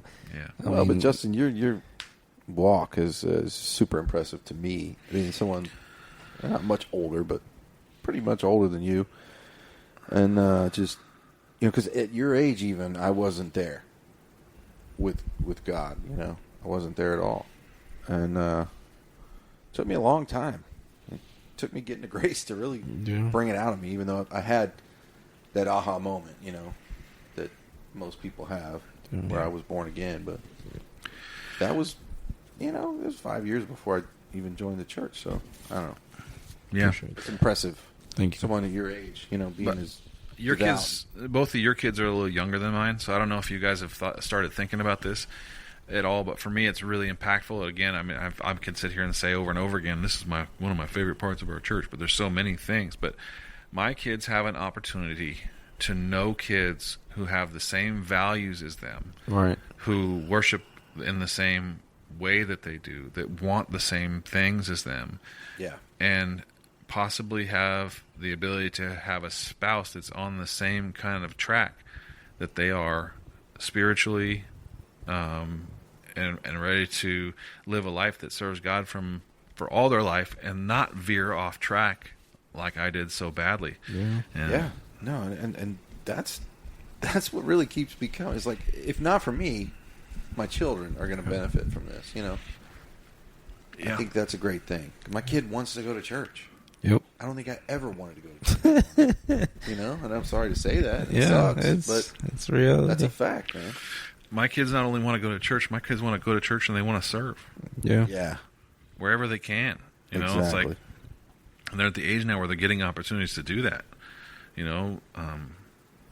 Not to brag, but to brag a little bit. My daughter's been on the youth worship team for 2 years now, and she's really stepping into that and kind of now into more of a leadership role there, and she really is enjoying that. And then they both work on the media team, and they're starting to learn how to work the all the media controls and all of that kind of stuff, which is going to lead them on to have opportunities and other things in life. And just the opportunity to serve is great. And when you The fact that they want to, it's just the biggest thing, right? Yeah. That's crazy. But that posture of being a servant to others, Right. it keeps you out of the negativity of our society that says serve yourself.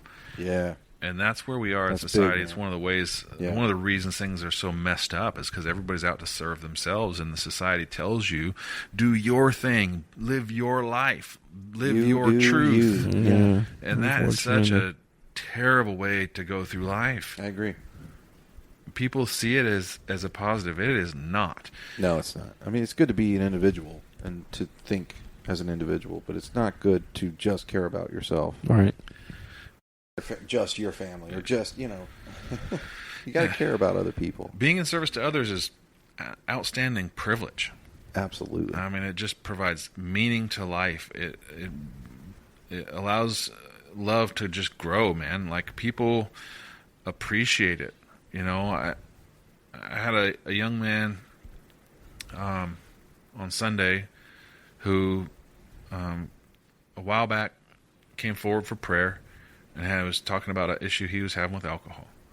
And we prayed and talked for probably a half an hour that Sunday. And he's fairly new around there. And then I hadn't seen him in a while. And I saw his wife. And I said, hey, where's your husband? Where's he at? You know, I was asking about him. I said, make sure you tell him I'm looking for him. I want to see him. I want to see him here, you know. And I ran into him again this Sunday. And we talked for a while, exchanged phone numbers. And then when he was getting ready to leave, he just turned and said, I want to thank you. And I said, for what, man? Like, you know, he's like, for being genuine. And I was like, man, I didn't even say, I just said thank you, but I'm thinking to myself, that's my privilege. You know, Yeah. It's not a burden on me to like love people. I do love people. I love all kinds of people, but Yeah. like, that's what you get by placing yourself in a posture of being in service, Yeah. you know? And you don't know until you actually help people how redeeming it can be for your soul, you know. Mm-hmm. Not that it's about you, but you know what I mean. It's like, that's the best thing you can do for yourself, really. Yeah, it definitely blesses you. And just speaking to things going on in our culture, I love that about our church, that it doesn't back away from things. I mean, one of the things that was a big reason why I latched on right away and was like, oh, I love this church, was that right when I got here, we did the series called The Social Justice Lie. I mean, we had some people leave the church over that. It was intense. It went hard. And to me, it was right on the money. You know, it was... Well, and I agree, but I did have some problems with the way it was presented, personally. Like what? It just didn't show any lunacy from the other side. Oh, okay. You know what I mean? Yeah, from I think if conservatives. you're going to show the idiots on the left, you got to show the idiots on the right, too. That was my only beef. I got you. And Justin and I kind of talked about that. I talked to Matt about it, but Yeah. I think the biggest thing for me, I love that series, but, you know, like for me being black, like when they spoke on the Black Lives Matter issue, and that was probably the hardest one for me. I'm glad they did that series, but I did not feel like there was any, like, acknowledgement or no redeeming qualities from the other side. From the other side on that. And, you know, not to say that it wasn't, the overall, you know, thing was like all lives matter, you know, like Jesus loves all lives. And so, yeah, I got with that, but there were still, you know, people being affected. We were being affected, black people being affected. One thing I do appreciate, though, from all of that was how they took the time to say, well, do you know exactly what, you know, BLM movement is about? And I'm just like, no, they're like, you know, getting together for a cause, like trying to, you know, bring enlightenment to what's going on, police brutality, all these, you know, injustices and things. And you look a little bit deeper into that. And it's like, you know, like they're misusing funds, mishandling, you know, these gifts and doing this and that. I was like, wow, are you serious? Like, you know, so that brought light to me. So on one hand, it was just like, okay, there's no sensitivity towards like the heart of the people, you know, what's going on. But at the other end, it's like, okay, this is being exposed. And like at the end of the day, like, yes, this is an issue, but like all lives matter. And like, this is Jesus, like, is not just concerned about one people. He's concerned about all his people. So, you know, I think it took a lot of maturity for me to sit there and receive all of that. And that, you know, that's why it was hard, but I do love that social justice series that they did, because it was very like against the grain. And I think the overwhelming message from that, which, you know, some people would never hear if they didn't want to actually listen, is that we're not going to be victims. We're not going to treat ourselves as victims. We're not going to have that victim Me mentality. too. Yeah. Which I think is one of the most important messages in the world right now Yeah. because of that whole woke movement. And so many people just invented these things that they cling to because they're a victim. Right? So now you guys are getting me to somewhere I want to nerd out just a little bit. You guys know me. Nope. I like to nerd Let's out go. just Nope. a little bit. Black Lives Matter was a great slogan. Goodness. I mean, you talk about marketing. The left, that's what the left does really well. They market their sloganing and their sayings and the way that things are presented really well. I mean, and look, historically speaking, and I think this is the empathy that you were looking for, is that slavery happened in this country, lynchings happened in this country, segregation happened in this country, redlining. We could keep going on down the list of all the things that were negative that happened in this country on a racial level, right? And that's kind of what you mean by the empathy, the other side that you were looking for. Sure. Yeah. But when you figure it out that Black Lives Matter, the organization, was actually a Marxist organization that really did nothing for black people, took the money and put it in their pockets, basically, that was one of the big keys that I think they were trying to point out there. Yeah. Have you ever heard of a gentleman named Roland Fryer? Nope. Okay, Roland Fryer is a Harvard professor, a black man, who right after all the BLM stuff, he did a gigantic data-driven survey on police violence in our society. What he found shocked him because he expected to find this massive statistical evidence of black people being really on the receiving end of violence from police. Mm-hmm. That is not what he found. He found that really, statistically speaking, by percentage, way, way more white people are brutalized by police. Okay, and so I think violence overall from police is a problem in our society, but the statistics that he found really blew holes in that whole idea that disproportionately it's blacks that are on the receiving end of that. Yeah. And so here's the key step that he took. Because he was black and because he didn't believe it and because it went against everything that he expected to find, after he got all that data, he fired all of his research assistants, hired all new ones, and reran the study again and found all the same thing. The same thing. Roland Fryer from Harvard. Boy, I bet you he was favorited. Oh, boy. Some people really did not like him, especially the race hustlers, as I like to call them, on the other side that try to use to the advantage the grievances and things that are based in historical legitimacy, but in today's society don't have much place. The Jesse Jacksons, the Al Sharptons, the Quanell X's. Yeah, the race hustlers. And look, I get some hate because I have a ton of black people in my life and in my family that don't agree with me on this topic. I mean, my best friend in the world, we argue about this thing all the time. And I had all black roommates in college. We argue about it and don't agree about it. Another black roommate that had a long time, really, his mom was a Black Panther, and we disagreed vehemently over years and still do when we talk about these subjects. So it's something that I've been around and around and around. But the conclusion that I come to is that race relations were really, really being mended in the early 2000s and on through. And a couple of things happened around Barack Obama's presidency that were negative for our country. First of all, just having a black president, it kind of puts a target out there for the people who remain with racist tendencies to be racist and say racist things. That's first. Then, and I think it was 2012, you had the drop of the iPhone.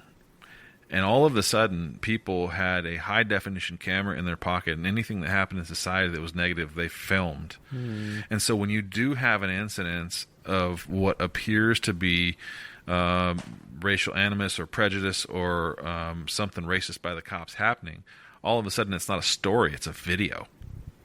Right. And so the one example can be made to make it look like it's this huge thing. Now look, there's a ton of stuff that happens that's totally jacked up. A lot of these ones that have been on film have been something you could argue with a little bit. But there's a ton of them that you can't. Like, have you ever heard of Philando Castile? Nope. Okay. I don't think I have. This is probably the most egregious one, and it makes me so angry when I talk about it. Because I think it's just a policing and society issue, but in this particular case, black dude, going to college. He was on his way to a master's. I think he already had a degree. He worked at an elementary school while he's going to college. He had just come from elementary school job, picked up his girlfriend and her daughter, who was like an 8-year-old, had her in the back of the car. Okay, I do remember this. This is like in Minnesota or something. Mm-hmm. Gets pulled over, and he tells the officer, "Officer, I just want to tell you I have a CCW, and I do have my firearm in the vehicle." And the officer's like, "Okay, well, where is it?" And he's like, "Well, it's right here." He's like, "Well, give me your license." And where is it? And you can tell the officer's like starting to get nervous, and he like, "Well, my license is right here." And he starts to reach for it. And he's asking him multiple questions. "Where's your license? Where's the gun? Where's your license?" And he's like, "Well, it's right here." And he's going for his license. And he's like, "Well, don't reach for it." Bop, bop, bop. And just lights him up. Dude, just lights him up with girlfriend and kid in the car. Could have easily killed the kid in the And back he like, seat. Yeah. and he was like, "Officer, I'm legit. I have a CCW." He was doing the right thing, telling him what he was supposed to do. And he shot him. He emptied his entire magazine into the dude. Yeah. But look, that is not to me, that is less of a racial thing and more of a horrible police training type of thing. We cannot let people who are that jumpy be walking around with a badge and a gun. 100%, yeah. I mean, there's ways you can fix it that don't have anything to do with race. I think it can definitely be boiled to a training thing. I think, there probably is a little bit of the race factor in there, but simple training teaches you how to understand all peoples. And I think in all of the instances that I've found, whether it was online or on the news or whatever, just where these people were shot, unarmed people shot, unarmed black people shot, like there is a culture barrier. And so to me, when I'm at home in Houston and I'm in the hood, my grandma's house, like I can see a crackhead walking down the street. Like, let's just call it for what it is. You see them walking down the street. They're either a threat or a threat. See him walking down this street. Yeah, so, I mean, they're a threat or they're not a threat. Or just somebody wearing their pants, sagging, just looking like a thug, looking like they're up to no good. You can recognize a threat easily for me, And I would imagine that's the same thing for y'all. Like, if you're at the beach, per se, and you see a white dude coming up, and he's kind of bumping his gums or whatever, he's either all talk or he's on something. So I think there's a culture barrier that can be trained. Like this is, I don't know how you do that per se, but I feel like you said, you can't be jumpy. You have to understand people are going to do. They talk about whenever dogs are going to attack, they're either leaning forward on all fours, or if they're not going to attack, they're kind of leaning back on their hind paws. Like you can understand these things, and that's for everybody. So I think that's a great point, man. I've given this a lot of thought, and I think there's definite things we can do. I think that the BLM solution of defund the police was the absolute wrong way to go. For me, it's the opposite. You fund the police, you hire more, you give them more training, you give them more days off. And what's happened is, because it's so tough to be a police officer, especially since 2020 and George Floyd and BLM, that we have less officers than ever, and they're working 80-hour weeks. Pay them. Let me just really quick finish this point. You pay them better. You hire more officers so they don't have to be on the street all the time. You have forced days off where they have to get out of that mindset. And the last thing I think that is the most important, that every single one of them should have to learn jiu-jitsu for a multitude of reasons. One, you're going to be able to control people where you don't have to use your gun and you're not scared. Mm-hmm. Two, when you train jiu-jitsu, you're in stress positions all the time, and you get choked out and you about get your arm ripped off all the time. Yeah. And all of a sudden, when you're in those intense situations, like we kind of talked about earlier, now you're a little bit more comfortable in them and you don't panic. It's that panic that has cops shoot people. Absolutely. If they're not going to panic, they're not going to pull their gun and shoot somebody who's not a threat. Yeah. It's a thankless job. We have to have police. If somebody is breaking into your home and then you're a female and you don't have a weapon, you're calling the police. Yeah. I'm calling them after I pull out my shotgun, probably, if somebody's coming in my house.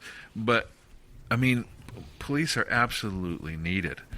Well, yeah, and that's what I was going to say, is that good police get a raw deal in all this, because a lot of times they are forced to act in a certain jumpy way because they don't know what this person's got on them, whatever. Just trying to be devil's advocate. I know there are bad cops out there. I'm just saying most of the time these cops just want to go home to their families, Right. They're not trying to shoot somebody. And they might have been in a situation where their partner got shot or something that would make them jumpy, So it's not as cut and dry as that. But I think you're right as far as, making them learn jiu-jitsu or just having that ability to disarm someone without having to use lethal force. But I think to what Josh was saying, that's why it's important to take those guys out of that, environment for a certain amount of time. Like firefighters, they got 2 days on, 4 days off, and it's like the DOT drivers. Up until recently, they were only allowed to drive 60 hours a week. Yeah. And then if they got meetings or something, all of that counts towards that 60 hours. So they have to physically separate themselves from that driving environment. So I think, obviously, like you said, there's no immediate or like quick fix or simulation they could just go do and cure it all. Yeah. But definitely, I think both of what you're saying has a lot of weight and validity. I think we can get way down this path of like relations and policing. We got off this because I was talking about our series that was talking about the social justice lie. The reason I went there is because I wanted to show that our church is bold enough to take on tough topics. No, and I honestly agreed with most of what they said. I just wish they would have presented it in a better way, personally. Yeah, and I'm sure that feedback was able to be taken. I haven't talked to him about it. I was still so new when that happened that I didn't share any of the constructive criticism that I might have had, and I probably would have had a little bit, but I really, really just enjoyed the fact that they were able to take that on. And it also hits me with the series that we just did called Dominion or Departure, because that's one that's very controversial and gets people all upset too. Very polarizing, yeah. The reason it's polarizing is because most American Christians have never heard anything but dispensationalism. And I had never even heard that word, dispensationalism, until I came here. And we're talking about eschatology here, the end times. And dispensationalism is the most commonly taught theory of end times in the American church today.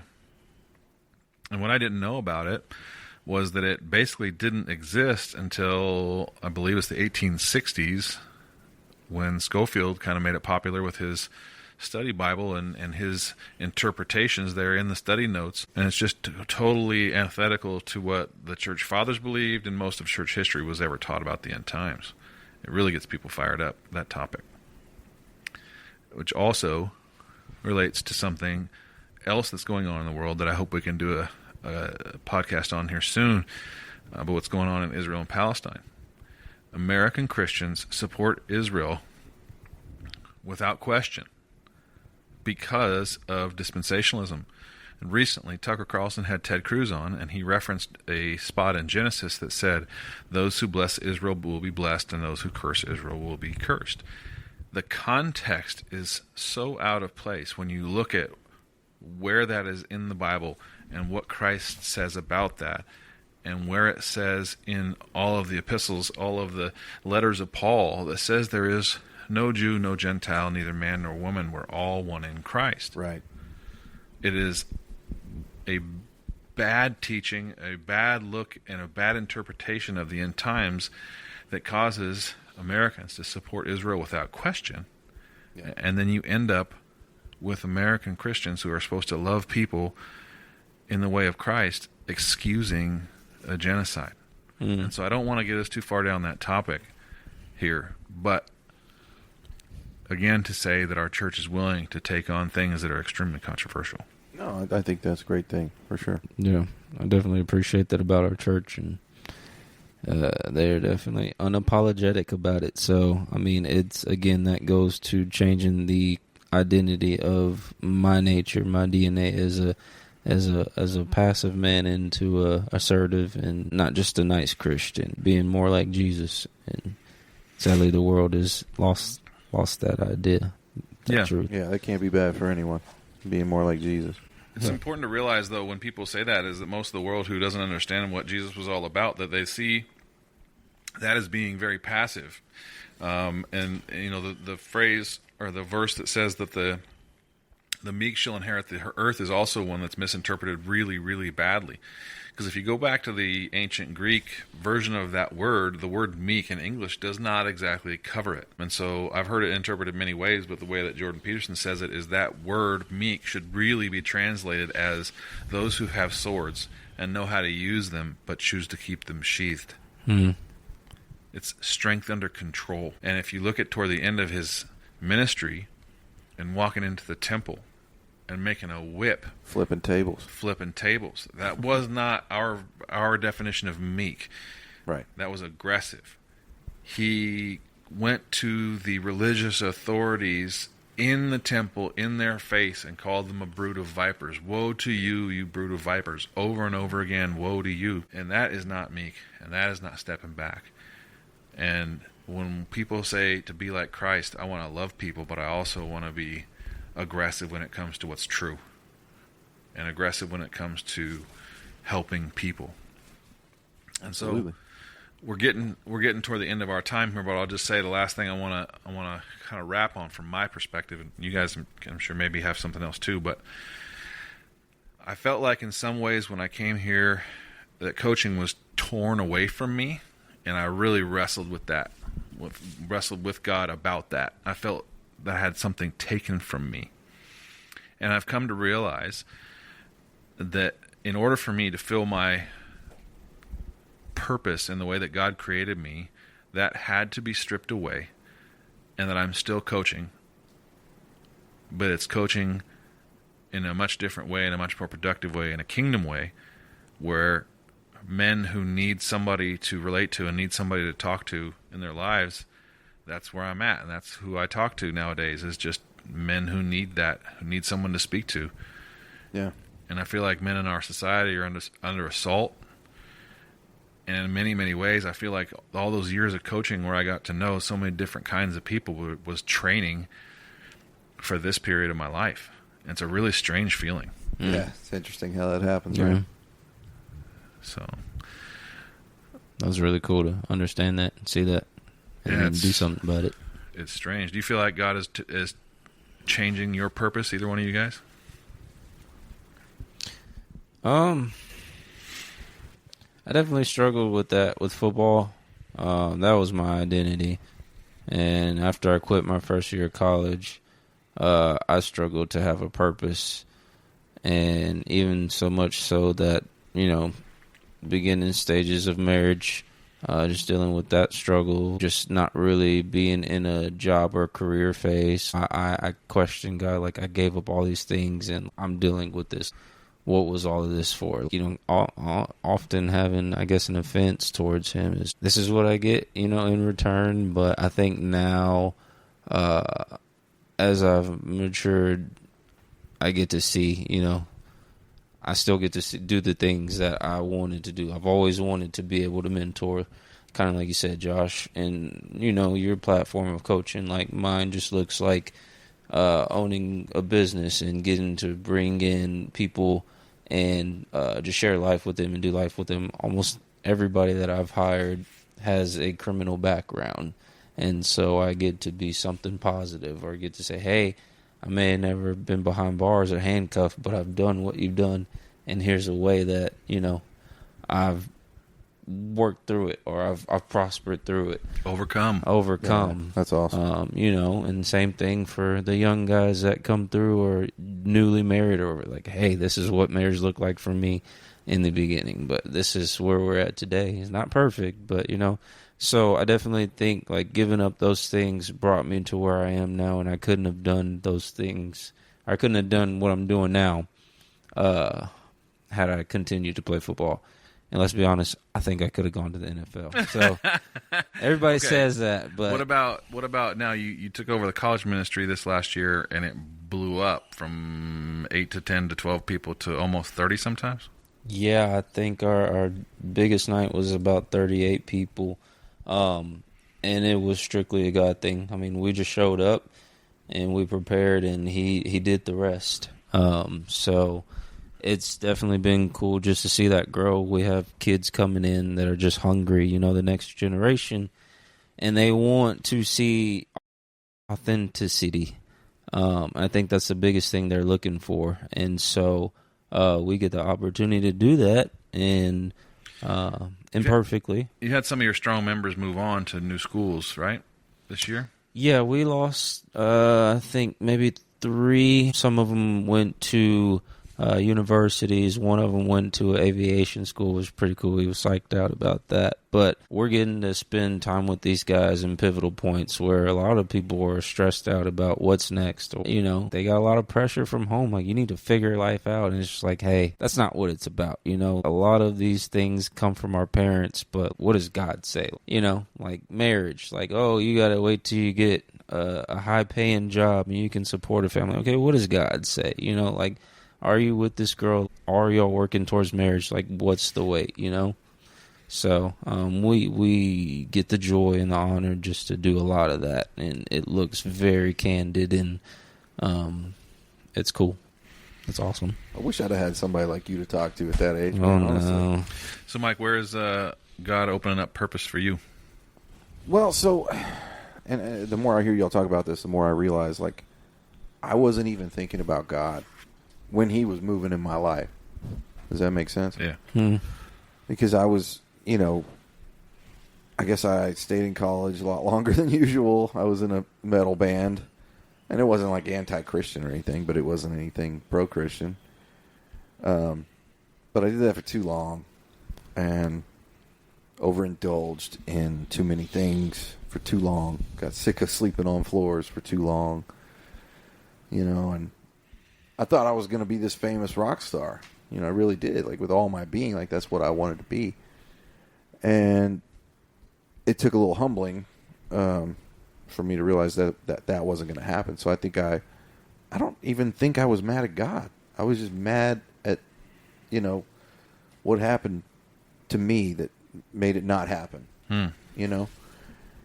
And then I got really, really deep down into depression, like really bad. You know, I was suicidal, and just because I didn't know where to go next. And that's when God showed himself to me for the first time, really. Well, for the first time that I could remember at that point in my life. Your adult life. Yeah, in my adult life. Exactly. I was, I remember it like it was yesterday. I was driving from a gig that I had, you know, in Dallas to Arlington, which is where I was living at the time, with Julia, who was working at Chili's. And I was just so out of it, and just such a bad place where I would have to, like, turn the AC on and off just to feel something, you know? And I was thinking about driving the car off a bridge, honestly, you know? And all of a sudden, this voice says, look, that person needs help.